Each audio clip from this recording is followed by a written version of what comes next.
First John 4:8 says, anyone who does not love does not know God, because God is love. One of the biggest lies we as a society have come to believe is this idea of, I can't love others until I learn to love myself first. We hear this constantly. Even in our churches, it is said, if we don't love yourself the right way, you can't love your neighbor. God's love empowers us to love ourselves, and that enables us to obey Jesus' command to love your neighbor. But this idea is based on the perspective that self-esteem and self-acceptance play crucial roles in a Christian's life to love people well. Here's the thing though, this line of thought gives us a good excuse to focus ourselves before and instead of focusing on the needs of others. This is Jesus' command, they say, to love our neighbors as ourselves. It could even make sense to say that if we don't first love ourselves well, then the love we give people won't be good either. But the God who created us knows that we already love ourselves. This doesn't mean that we necessarily like what we see, or if we consider ourselves powerful or talented or beautiful or likable.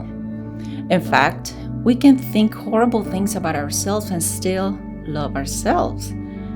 The kind of love we practice on ourselves looks out for our best interests. Meeting our needs comes so natural to us. We practice self-gratification, self-preservation, as well as self-justification. And that's how intensely we love ourselves. We can even be insecure, feel inadequate or lonely, but still, we never stop considering our best interest. Bottom line is that as a society, we don't have a self-love deficit. On the contrary, we are loving ourselves way too much. Our culture has been promoting high self-esteem for decades now, and we see the results of that. The main topics today are anxiety, depression, and suicides.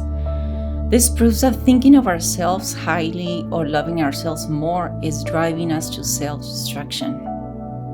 The key to loving our neighbor lies in another instruction Jesus gave us on Matthew 16, and it is to deny ourselves instead of loving ourselves.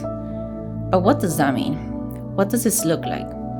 In a practical way, it means I stop thinking about myself. I stop connecting every experience with myself. And honestly, it is exhausting to be depending on my circumstances for my well-being and my fulfillment.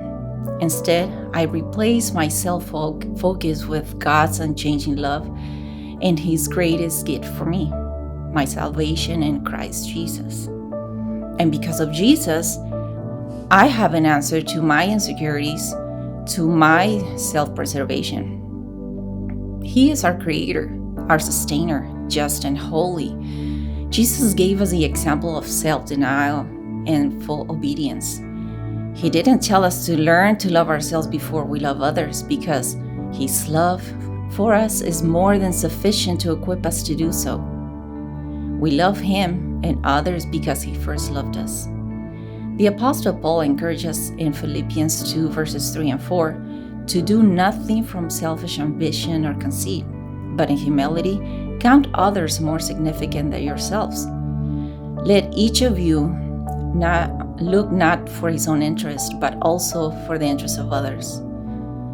And this is the kind of love that Jesus is calling us to when He says to love our neighbors. As we look after our own needs, we look after our neighbors' needs. The love that we as Christians show people is a reflection of God's love for us. We are unlovable. We are undeserving of God's love.